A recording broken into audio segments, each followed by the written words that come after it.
Ya wala la wala litu tibasiya dembaritu. Ya wala la wala litu tibasiya dembaritu.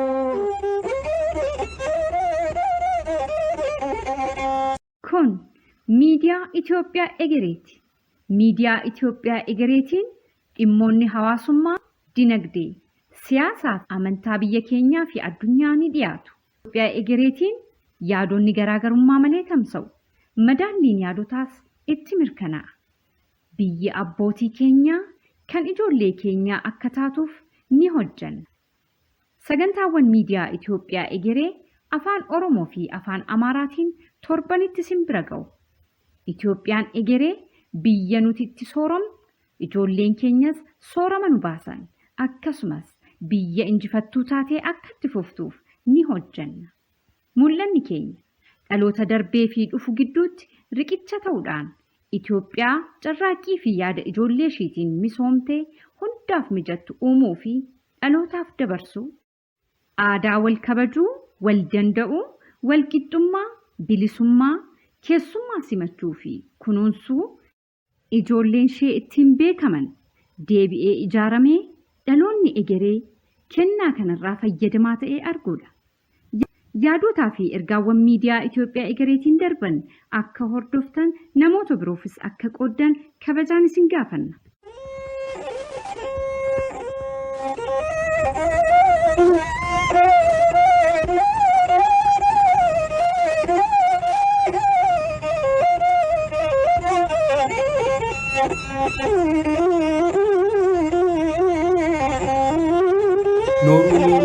Jenne dhaggeeffattootaa fi hordoftoota miidiyaa Itoophiyaa Egeree akkam jirtan, nagaa jirtu, torbaan akkam darbe, maatiin waatiin akkami, qeen, horiin, maasiin nagaa keessanii akkam jirtu.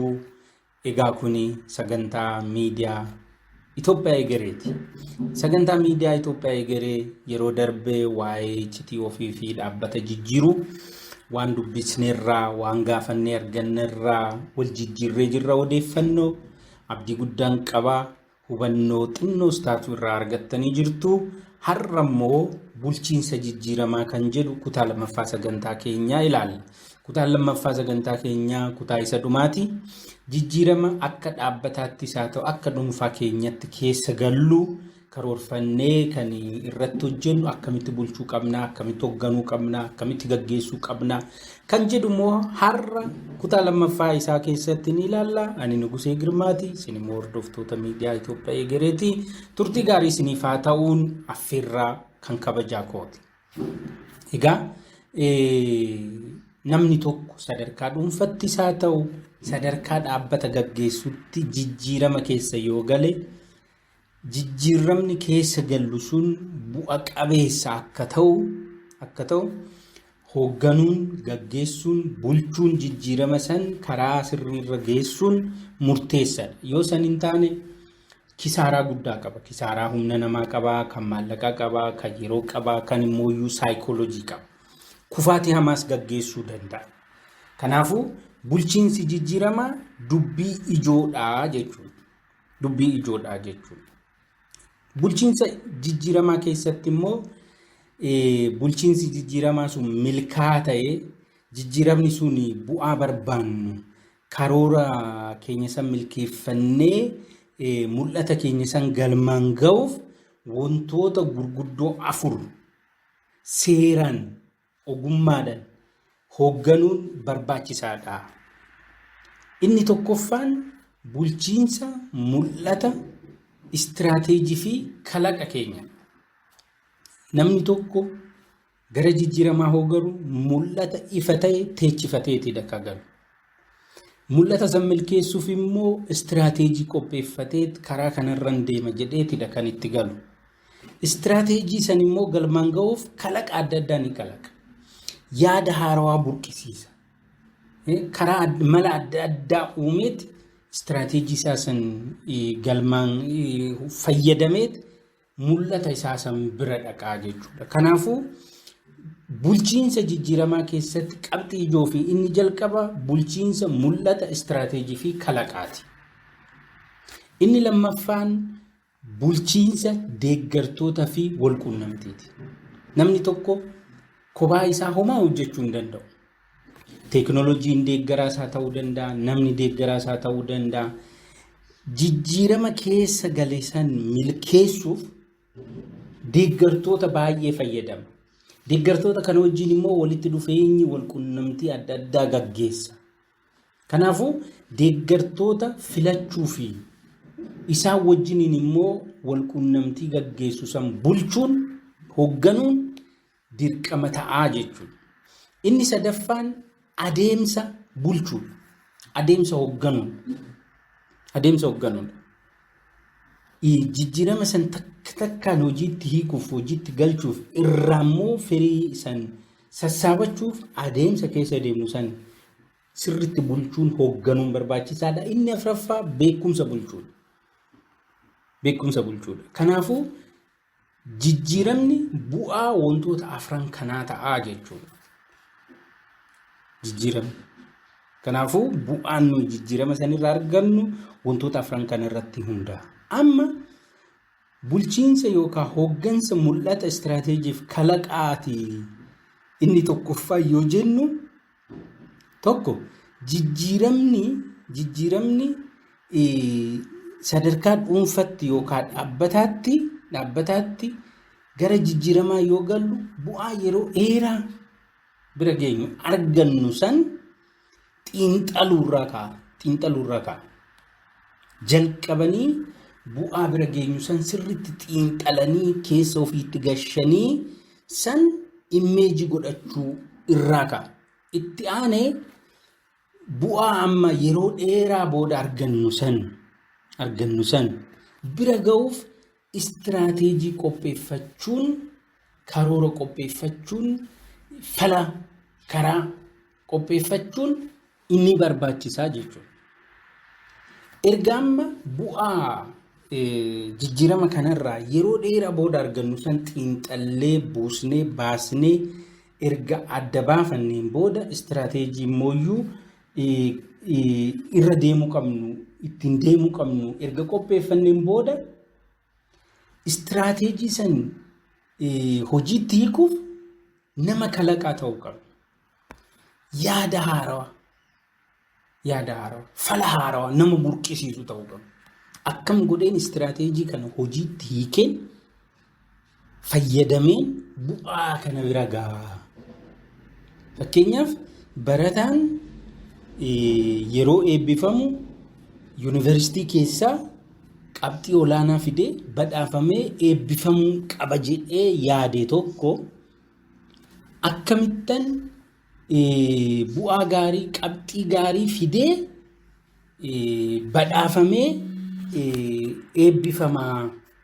eebbifamaa kan jedhu istiraateejii immoo ittiin deemu qopheeffachuudhaa qaba. Saniin booda istiraateejii san akkamittan galmaan gaha kan jedhu immoo kalaqa adda addaa akkamitti yoon dubbise, eessatti yoon dubbise, karaa kamiin yoon deeme istiraateejii kana fayyadamee bu'aa kana fidee yeroo dhumaa eebbifamee yeroo eebba kootii badhaafamaa kan jedhu kalaqa adda addaatiin deeggaramuudhaa qaba. Istiraateejiin hojiitti akkanuma ni hiikamu waan ta'eef jechuudha. Kanaafuu jijjiiramni bu'aa akka qabaatu yoo barbaachise mul'ata keenya istiraateejii mul'ata san bira ga'uuf nu gargaaru qopheessuu fi istiraateejii san immoo hojiitti hiikuuf wantoota gargaaran kalaqu barbaachisaadha jechuudha. Inni lammaffaa deeggartoota sirrii filachuu fi walitti dhufeenya isaa wajjin qabnu hoogganu. Amma kaa dhaggeeffattoonni keenya jiruuf jireenya keenya keessatti fooyya'insa barbaannu san bira ga'uuf namni hundi qixa nu barbaachisu, nu fayyadu. Tokko nu harkisa, tokko irraa nu maaqsa, tokko immoo dafnee akka bakka san geenyu nu gargaara. Kanaafuu deeggaraa sirrii filachuu fi walitti dhufeenya isaa wajjin hin qabnu seeraan hoogganuun barbaachisaadha. Hiriyaa gadheen amala gaarii karoora gaarii kaayoo gaariirra nama maqsa. Kanaafuu deeggartoota filachuu, deeggartoota qindeessuu wajjiniin immoo qindaanii hojjechuun qabsoo guddaa. Maaliif ati galma teechifatteertaa, kaayoo qabdaa, mul'ata qabdaa, deeggartoonni kee karaa tokkoonis karaa biraatiinis kallattiidhanis haa ta'u alkallattiidhaan si gargaaranii, si deeggaranii galma keessan bira akka geechu. Akka si gargaaran isaan filachuun, qindeessuun, wajjiniin qindaa'uun qabsoo guddaadha. Jiruuf jireenya keenya keessatti jechuudha. Maaliif diinni takkaa ati filattu si beekuu baachuu dandeessa malee adeemsa kee keessatti, adeemsa jijjiiramaa keessatti gufuu guddaadha. Kanaafuu yoo danda'ani socho'anii si gargaaru, yoo hin dandeenye callisanii gufuu sitti ta'urraa akka of organ deeggartoota irratti hojjechuun barbaachisaadha. Walitti dhufeenya isaa wajjin hin qabdu bu'aa teechifatte, kaayoo mul'ata teechifatte sanirraa akkas hin maqsine hoogganuudhaa qabda. Of eeggannoo guddaadhaan. Kanaafuu deeggartoota filattuu fi walitti dhufeenya isaa wajjin hin qabnu immoo hoogganuutu nurra jira. Yeroo tokko miira keessa nu gashanii isaan biizinasii isaanii kireetii godhatu, nu hin iyyinaa, hin wajnaa, hiriira baanaa, feesbuukii irratti hin barreessinaa, maal goona. Garuu isaan yuutuubii isaaniitiif qarshii argatu. Karaa adda addaatiin isaan biizinasii kireet godhatu. Nuuf daabboon takka garuu xabbin jettu. Kanaafuu jiruuf jireenya keenya keessatti gara caalutti ce'uuf sochii goonu san keessatti deeggartoota filachuu fi walitti dhufeenya isaa wajjin hin qabnu hoogganuun qabxii lammaffaa murteessaadha. Eenyuuf jireenya hamaa hin jiraatu. Ayiteeliyuu hin jiraatu. Si wajjin eenyullee hin beelatu. Barumsa kuftee si wajjin eenyullee hin bo'u. Ayiteeliyuu hin bo'u. Kanaafuu jiruuf jireenya keenya sochii guyyaa keessatti goonu tokko ishee keessatti deeggartoota keenya filachuu fi walitti dhufeenya isaa wajjin qabnu hoogganuun jijjiiramni akka milkaa'u wantoota godhan keessaa qabxii lammaffaadha. Inni sadaffaan adeemsa hoogganuudha. Adeemsa. Amma jijjiiramni nuyi keessa galle karoorfanni sun karoorri keenya akka milkaa'u taateewwan tokko ishee qindeessuun barbaachisaadha. Hojiiwwan tokko ishee qindeessuun barbaachisaadha. Kun immoo qabsoo guddaa gaafata. Ganama sa'a tokkotti guyyaa haarawaa yoo eegaltu hanga galgala sa'a 12tti oolmaa kee karoorfachuun hojiiwwan hojjetu takka 2-3 jettee duraa duuban teechistee isaan san qindeessuun qabsoo guddaadha. Yeroo tokko hojii manee namaa hojjechaa oolan. Kanarraa sirriitti of qusachuu qabna. Kun qabsoo guddaa barbaada. Qabsoo guddaa. Hanga wareegamummaatti si gaafachuudhaa danda'a. Maaliif poolisii galuun akkanatti miti, ala bulanii qorra dhuganiiti jedhu. Amma poolisii magaalaa keessatti, mandara keessatti yoo agarru waanuma salphaa nutti fakkaata. Garuu poolisii ta'uuf isaan leenjiin isaan leenji'an, piraktisiin isaan hojjetan, bakka waan baay'ee dhiisaniitidha kan achi keessa galamu. Kanaafuu nullee bu'aa barbaannu dursinee teechisne san bira ga'uuf wareegamummaa guddaa nu gaafata. Kanaafuu sochii keenya tokko ishee hoogganuu nurra jira. Adeemsa keenya hoogganuu nurra jira. Maaliif dhugda? Maaliif nyaatta? Beekamuudhaa qabu? Maaliif uffatta? Har'a maaliif bakka akkanaa deemta? Maaliif har'a hojii kan hojjetta? Kuni hoogganamuudhaa qaba. Taateewwan, sochiiwwan, hojiiwwan kun qindaa'amanii yoo hoogganamne bu'aa barbaaddu san biran geessu. Yeroo tokko hojii tokko hojjennee kan biroo yoo wajjin hojjetamu hin agarra. Hojii tokko hojjenna amma wajjiniin immoo kan nu hojjetame yookaan immoo hojii yeroo dadhabnus hojjennu jiraachuu danda'a. Yeroo aktiif taanu kan hojjennu, yeroo dadhabnu kan hojjennu jira. Guyyaa kan hojjennu, halkan kan hojjennu jira. Kanneen yoo hin qindeessine bu'aa barbaannu san biraan hin geenyu jechuudha. Kanaafuu jijjiirama barbaannu gaggeessinee bu'aa barbaannu san fiduuf adeemsaaf sochii keenya qindeessuun hoogganuun barbaachisaadha. Inni afuraffaa fi inni dhumaa beekumsa hoogganuu. Beekumsa hoogganuu. Yeroo hundumaa barachuun nurra jira, gaafachuun nurra jira. Yeroo hundumaa maaliif, akkamitti, eessatti, yoom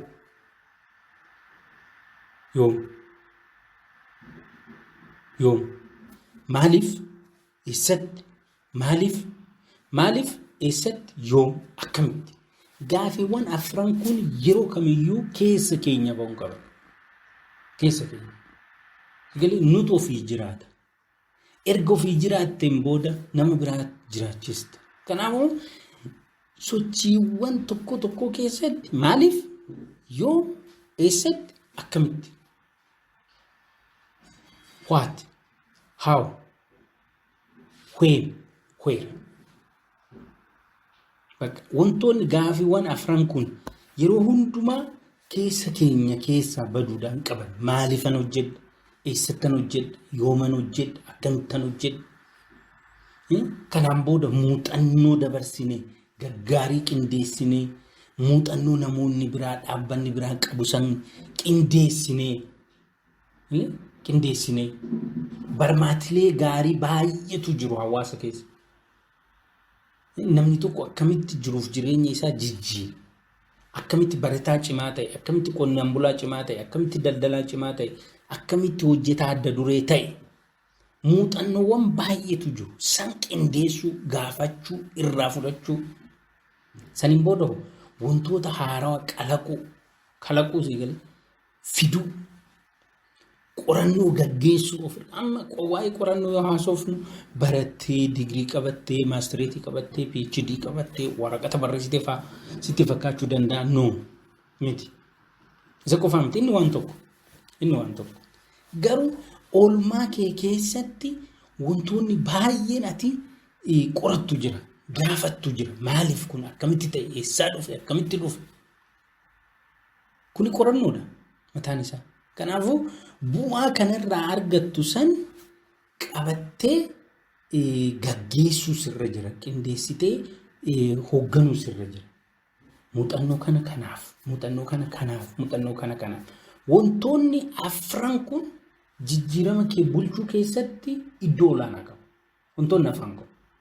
Kanaafuu hordoftoonni miidiyaa Itoophiyaa eegale jijjiirama akka dhuunfattis haa ta'u, akka dhaabbata keessa hojjennutti fiduuf mul'ata keenya, istiraateejii akkasumas immoo kalaqa keenya hoogganuu nurra jira, bulchuu nurra jira. Deeggartoota sirrii filachuutu nurra jira. Walitti dhufeenya isaa wajjin qabnu hoogganuu nurra jira. Adeemsa keenya, sochii keenya hoogganuutu nurra jira. Dhumarra beekumsa hoogganuu nurra jira. Beekumsa. Wantoota afran kana gabaabumatti namoonni milkeessan mul'ata isaanii bira ni ga'u, bu'aa dursanii teechifatan san irraa ni hirmaatu, ni argatu jechuudha. Ni argatu. Yoo kana hin taane dadhabbii qofa ta'aa jechuudha. Kanaafuu sochiin keenya tokkoon isaa managed kan ta'e, kan gaggeeffame, sammuu qabna, hin yaadna, hin karoorfanna. Namni karaa barbaadirra nu oofuuf hin danda'u. Karaan namni irra nu oofuu barbaadu oduu bu'a qabeessayyuu ta'e gaafannee, qorannee, adda baasnee, amanneeti dhaqanii irra deemu. Amanneeti. Waanuma namni tokko gabbee miidiyaadhaan waan fedhe jedheef nuyi karaa inni barbaadu sanirra hin deemu. Hin gaafanna, hin qoranna. Maaliif ta'e kun? Nama ta'uun kanaan adda baasu waan ta'eef jechuudha. Nama ta'uun. Yeroo tokko namni uumama biraati gadi ta'ee yoo argitan yoo mul'atu hin argitu. So nuyi nama sammuu qabu, kabajamaa uumamtoota jiranirraa adda kan taane sammuu fi beekumsa nama qabu waan taaneef jiruuf jireenya keenya hoogganuun jalqaba nurraa eegama. Jalqaba. Hiriyaasaa ta'u, maatiisaa ta'u sadarkaa lammaffaa irrattidha kan dhufan isaa. jalqaba garuu itti gaafatamummaa kan qabu nuyi. Kanaafuu jijjiiramuudhaa qabna, jijjiirama keenya hoogganuudhaa qabna. Bu'aa irraa argachuun amma lafa kanarra erga jiraachuun keenya noollee fayyadamaa ta'uu qabna. Fayyadamaa ta'uu qabna. Fayyadamaa jirra ammaa kan jedhu qoratanii gamaggamanii adda baasuun barbaachisaadha. Yeroo ammaa kana ani magaalaa kana keessa ganda kana keessa jiraachuun koo dhaabbata kana keessa hojjechuun koo dhaabbata kana maalidhaa jijjiiramni inni jiruuf jireenya koo irratti fidee jedhanii gamaggamuun barbaachisaadha. Erga jiraachuun keenya noollee fayyadamuun nurra jira waan ta'eef jechuudha. Waan ta'eef hiika qabaachuu qaba jiraachuun keenya. Hiika qabaachuu qaba jiraachuun keenya. Kanaafuu jiraachuun keenya hiika qabaachuu erga qabaate, bu'aa qabaachuu erga qabaate hoogganamuudhaa qaba. Saniif immoo hoogganaan maaneejarri inni jalqabaa abbaadha. Abbaan iyyuu malee ollaan namaan birmatu waan jedhameef jechuudha. Kanaafuu hordoftoonni miidiyaa keenyaa jijjiirama kana yoo keessa gallee gara bu'aa barbaannu sanitti deemnu hoogganuun barbaachisaa ta'a jechuudha. Egaa mee turtii gabaabduu booda deebinee immoo bu'uura jijjiiramaa kan ta'e maalidha? Namni tokko garam jijjiiramuudhaa qaba. Jijjiirama isaatiif wantoonni ka'umsa ta'uu qaban, bu'uura ta'uu qaban immoo maalla kan jedhu turtii gabaabduu booda deebinee walitti dhufnaa. Ammallee turtiin keessan nu faana akka ta'u affeerraa kabajaati.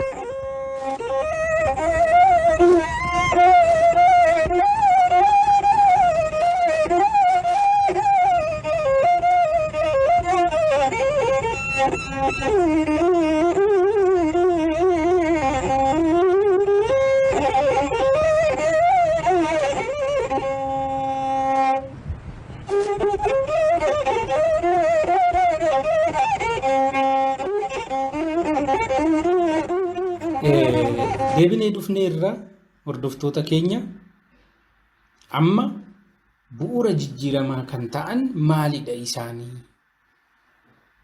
Namni tokko waa'ee of jijjiiruu yookaan dhaabbata isaa jijjiiruu yoo yaadu wantoonni inni bu'uura godhachuu qabu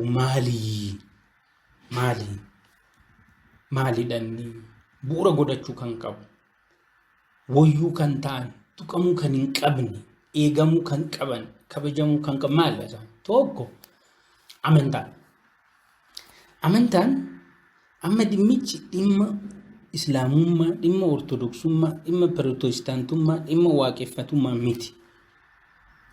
Namni tokko biyya lafaa kanarra yoo jiraatu amantaa mataasaa qaba. Amantaa mataasaa qaba. Namni amantaa hin qabne hin jiru. Kanaafuu fakkeenyaaf namni ortodoksii ta'e tokko ofillee mataa isaa yookaan immoo dhaabbata qabu gara jijjiiramaa yoo galchu amantaan isaa maal jedha? Maal barbaada? Maal hin barbaanne? Maal deeggara? Maal hin deeggarre? Kan jedhu adda baafachuu qaba. Laaluu qaba. Wantoonni irraa amantaa hordofnu jennee of eeguu qabnu jira. Amantaan islaamummaa maal jedha? Kana sirriitti beekuu qaba namni tokko. Amantaan pirootestaantummaa maal jedha? Amantaan waaqeffatummaa maal jedha? Kana sirriitti waan hayyamamuu fi waan orgamu adda baasee beekuu qaba.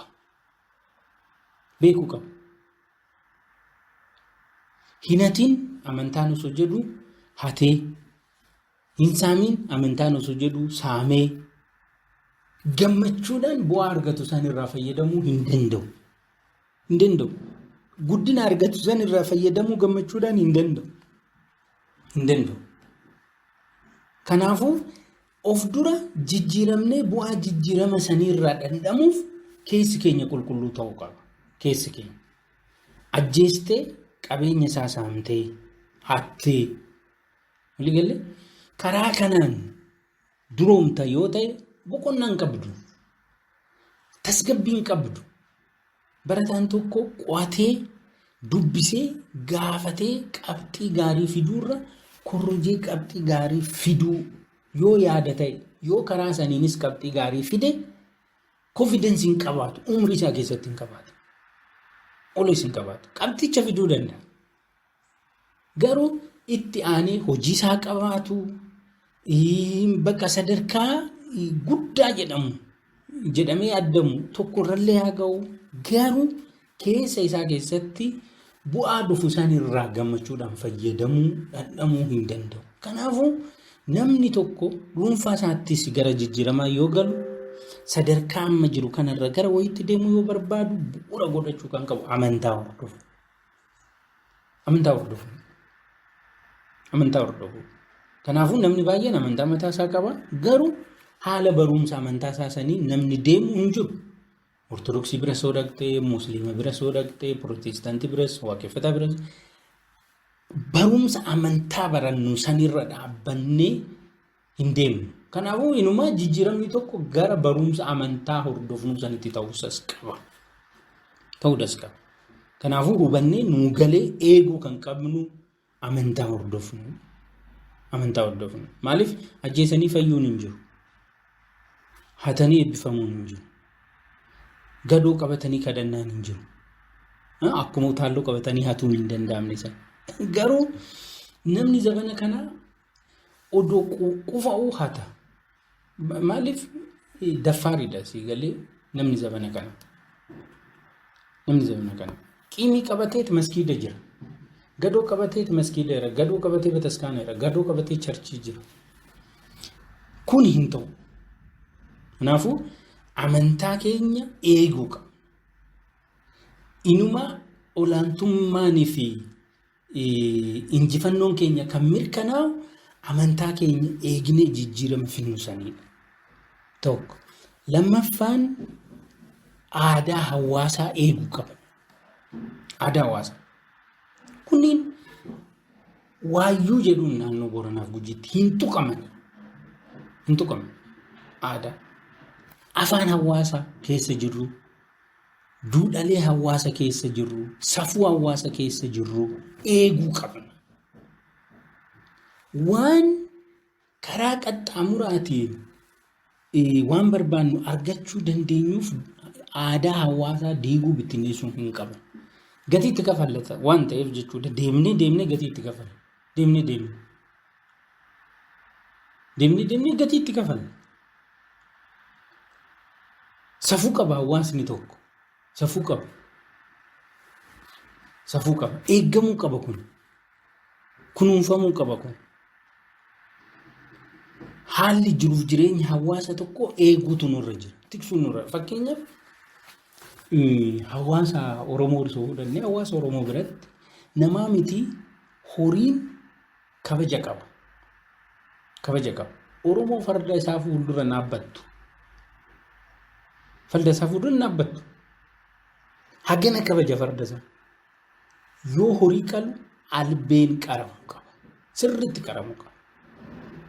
Ati nyaachuuf jettee albeen qaramneen horii sana akkasitti raakuu hin qabdu. Dararuu hin qabdu. Bakka qalachuun si hayyamamee jira. Qalattee nyaatta garuu albee qartee sirriitti yeroo tokko hagana kabaja.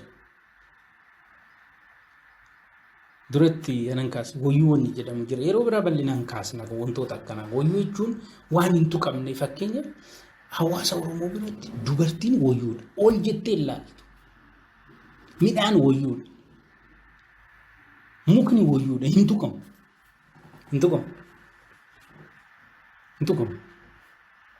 Midhaan wayyuudha. Hin gubamu. Hin hatamu. Amma garuu safuun hawaasaa cabee duudhaleen hawaasaa cabanii guddachuu jijjiiramuu hin ta'u kun booda yeroo isaatiitu dheerata malee gatiitti kafalla baay'ee.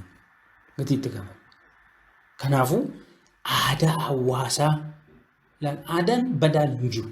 Barmaatilee badaatu jira. Aadaa badaan kunuunfamuu qaba. Tiksuu qabna. Eeguu qabna. Isaan hawaasni mataa isaatiin nageenya isaa akkamitti eeggatu, tokkummaa isaa akkamitti akka eeggatu, sochii guyyaa isaa akkamitti akka hoogganu aadaa mataa isaa qaba. Safuu mataa isaa qaba.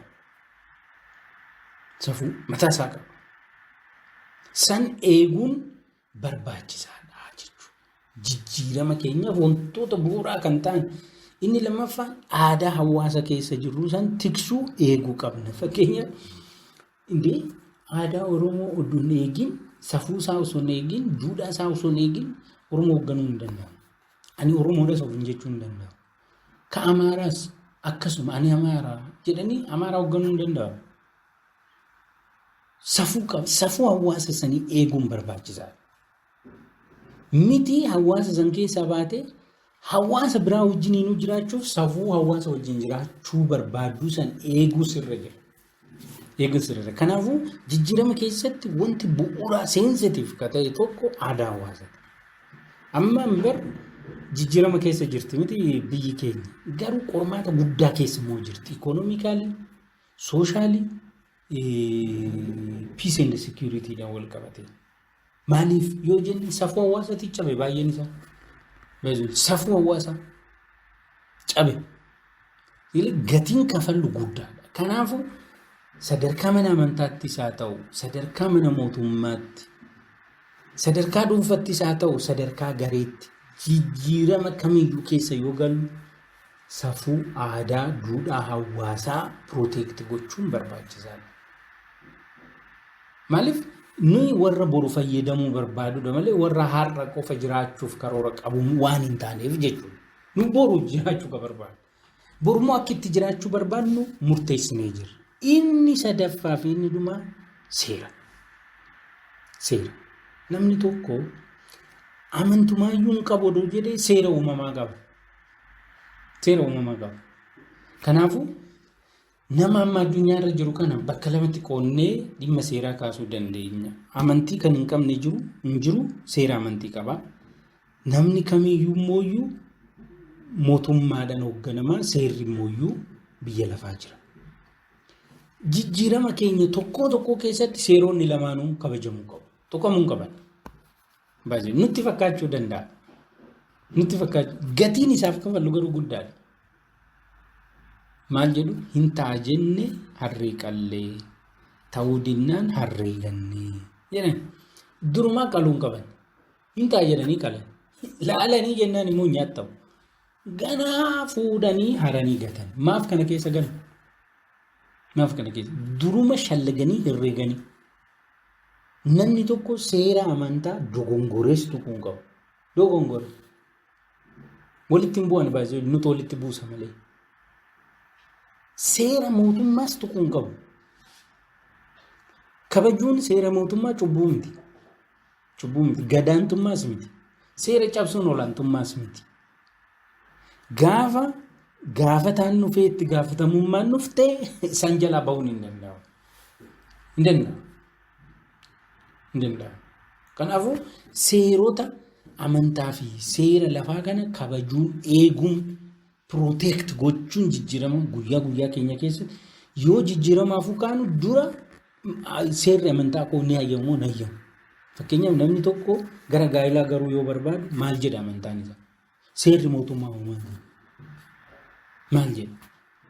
Fakkeenyaaf haadha manaa irratti haadha manaa biraa fuudhuun dhoorgadha. Amantaan maal jedha? Sagaagalaadhaa jedha. Seerri mootummaa immoo maal jedha? Ni haadha manaa irratti haadha manaa fuudhuun yakkaa. Agartee kana sirriitti beekuun barbaachisaadha. Mootummaanis gara jijjiiramaa yoo galu seera amantaa eeguu qaba. Manni amantaas gara jijjiiramaatti yoo galu hojimaata isaatiin seera mootummaa eeguu qaba. Walitti hin bu'an. Nuti walitti buusu. Kanaafuu jijjiiramni tokko sustainable karaa itti fufiinsa qabuun bu'aa barbaannu san biraan akka nu ga'u yoo barbaanne inni sadaffaan wanti mariidhaaf dhiyeessuu hin qabne seera. Seera. Protected nu godha baay'ee. Nuuf wabiidha seera kabajuun. Yeroo tokko konkolaachisaan yoo konkolaachisu tiraafikii yoo jiraachuu baate beeltii isaa qabattoo isaan godhatu. Yookaan immoo ibsaa cabsee deemuu danda'a. Amma tasa odoo garagalee beeltii san godhachuu dhabuudhaan kan miidhamu isa baay'ee tiraafikii miti. Ibsaa cabsee yoo deemu konkolaataan biraa itti bu'ee walitti bu'uu danda'u. kan miidhamu bakka kanatti tiraafikiin. Isa kanaafuu seeraan wal qabatee ilaalcha qabnu fooyyessuun nurra jira, eeguutu nurra jira. Kanaafuu wantoonni jijjiiramaaf bu'uura ta'anii waan sadan kana jechuudha. Amantaa, aadaa hawaasaa fi seeraa jechuudha. Kunniin kaasee sirriitti dubbisuu dandeessu. Kana bu'uura godhannee yoon kaane jijjiiramni keenya milkaa'u bu'aa barbaannus hin argannu. Gatii itti kafalla inuma. Deemnee gatii itti kafalla. Akka biyyaattis yoo ta'e akka mana amantiittis jechuudha. Kanaafuu jijjiiramni salphumatti akka milkaa'u yoo barbaachise wantoota sadan kana bu'uura godhannee ka'uu qabna jechuudha. Amma egaa iccitii ofii fi dhaabbata jijjiiruu kan jedhu kutaa lamaan gabaabatti akkanatti ilaalla. Walumaa galatti jijjiiramni madda guddinaati. Namni tokko qaamanis, hafuuranis, ikoonomiidhaanis guddachuu yoo barbaade yeroo hundumaa jijjiirama keessa deema. Uumamaanis kan deemu jira, karoorfatees kan deemu jira. Kanaafuu jijjiiramni dinnaa hin godhamu. Bilook hin godhamu. Madda guddinaati jijjiiramni. Tajaajila kee guddifachuuf, maamila baay'ifachuuf, jiruuf jireenya kee fooyyeffachuuf jijjiiramni dirqama. Jijjiiramuu diduun baduudha. Hin shakkina. Karaa nama irra deemaa jiru kun nun baasu. Dhaabbanni ilaallee irraa qabu deebi'uudha. Akkanatti itti fufna taanaan fagoo akka nutti fakkaanne. Namni diinni biraa dhufees nun balleessu. Ofumaa wal balleessi. Kanaafuu jijjiiramuu diduun baduudha. Of balleessu. Kanaafuu akkuma kutaa tokkoffaa irratti kaasne jijjiiramni itti yaadamee fi karoorfamee fiduuf tokkoffaa ulfaataadhaan qabsoo guddaa barbaada. Murteessuuf namni tokko machii dhiisuuf murteessuuf qabsoo guddaa barbaada. Qabsoo guddaa hanna dhiisuuf qabsoo guddaa barbaada. Jeequmsa dhiisuuf qabsoo guddaa barbaada. Qabsoo guddaa. Gubboo fudhachuu dhaabuuf qabsoo guddaa barbaada. Kanaafuu jijjiiramni karoorfamee itti yaadamee dhufu ulfaataadha garuu barbaachisaadha. Har'a hadhaa'uu danda'a. Boru garuu mi'aayadha. Boru jechuun barbaachisa. Gabaabumatti dhaabuu osoo dandeenyu haga qabamnee mana hidhaa gallee barannutti maaliif eegna? Kanaafuu ulfaataadha garuu baay'ee barbaachisaadha. Baay'ee jechuudha. Kanaafuu jijjiirama keessa galuu akka qabnu yeroo hundumaa jijjiiramaaf hojjechuu akka qabnu yaannee eenyummaa keessa jirru yeroo hundumaa gamaggamuu qabna. Boqonnaa kennuuf hin qabnu. Har'a akkamittan oole? Dhaabbanni kun har'a maalirra oole? Maal hojjechaa oole? Akkamitti oole? Kana yeroodhaan gaafachuu qabna. Yeroodhaan callisuu hin qabnu. Waanuma nagaadhaan oolleef gallee rafnee ganama ka'uu hin qabnu. Akkamittan oole? Maaltu namaan akka odoo walitti hin bu'iin oolu na taasise? Kana gochuun barbaachisaa. Kana. Maaliifan machaa? Maaliifan ati? Maaliifan hin machuuf? Maaliifan hin nan? Kana sirriitti guyyaa guyyaadhaan ilaaluun barbaachisaa. Inni lammaffaa jijjiiramaaf guyyaa guyyaadhaan bu'uura teechisuun barbaachisaa. Ani amma har'a haganan hojjedhe borummoo sa'aatii haganaa hojjechuun irra jira. Har'a kanan ni raawwadhe borummoo kana raawwachuun guyyaa guyyaadhaan jijjiiramaaf bu'uura teechisuun barbaachisaa. Saniin booda tasgabbeessuu gatii kafaluu barbaachisa ta'a waan tokko tasgabbeessuuf. Yaa ta'u malee jijjiirama fiduu qabnu kan yaadne kan karoorfanne san jijjiirama finne san tasgabbeessinee yeroo hundumaa bu'aadhaan akka guduunfamu. Maaliif jijjiiramni kiraayisii gurguddoo sadii fida. Tokko ikonomikaal kiraayisii fida. Lama sooshaal kiraayisii fida. Sadii kiraayisii nageenyaa fida. Wantoonni sadan kun jijjiirama dhuunfaadhaanis haa ta'u sadarkaa dhaabbataatti, sadarkaa biyyaatti, sadarkaa mana amantaatti goonuu keessatti dirqama hin dhufu. Naachuraalii egzistii ta'u. Kana beeknee itti galla waan ta'eef yeroo hundumaa dallaa keenya fageessinee ijaaraa haxiraa jijjiirama kana gaggeessinaa jechuudha. Otherwise economic crisis nuquun namisan keessa ba'uu ni ulfaata yoo hooggan social crisis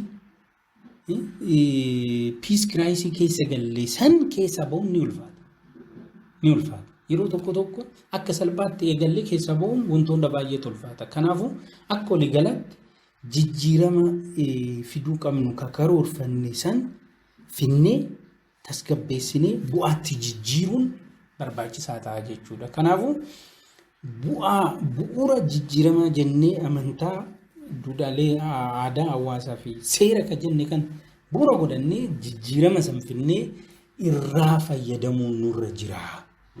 Bakka tokkotti dhaabbannee hafuun nurra hin jiru. Bitaa mirga laalutu nurra jira. Karaan irra deemnu kun sirriidha moo sirrii miti? Gurra keenyatu hojjechaa jira moo sirriitti caalatti afaan keenya? Indee waan dubbannus waan nageenyus qalbifachaa jirraayi. Karaan irra deemaa jiru kun fagoo nama geessitii kan jedhu kan sirriitti xiinxalanii laalanii soogidda ofii jettu mi'a akkuma jedhame san ofii jedhanii of sirreessuun of jijjiiruun of guddisuun of fooyyessuun dhaabbata ofii jijjiiruun guddisuun fooyyessuun dhimma filannoodha dhiyaatu miti. Kun immoo amma ta'uu qaba. Waliigalee amma sa'a tokko sa'a lama booda miti kun murtaa'uu kan qabu hojiitti galamuu kan qabu amma.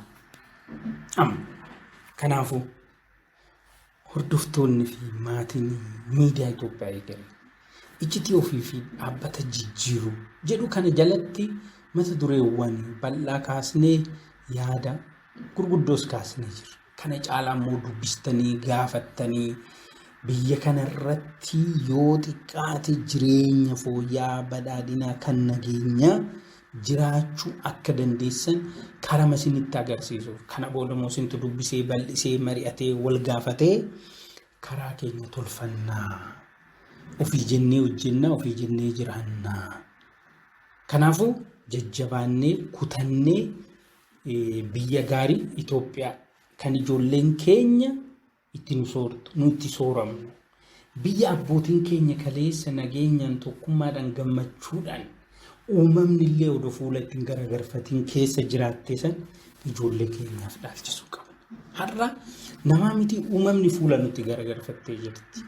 Hongeen jira, waraanni jira, dhibeen jira, hoolaalta. Hawaasni sammuu hin agarre.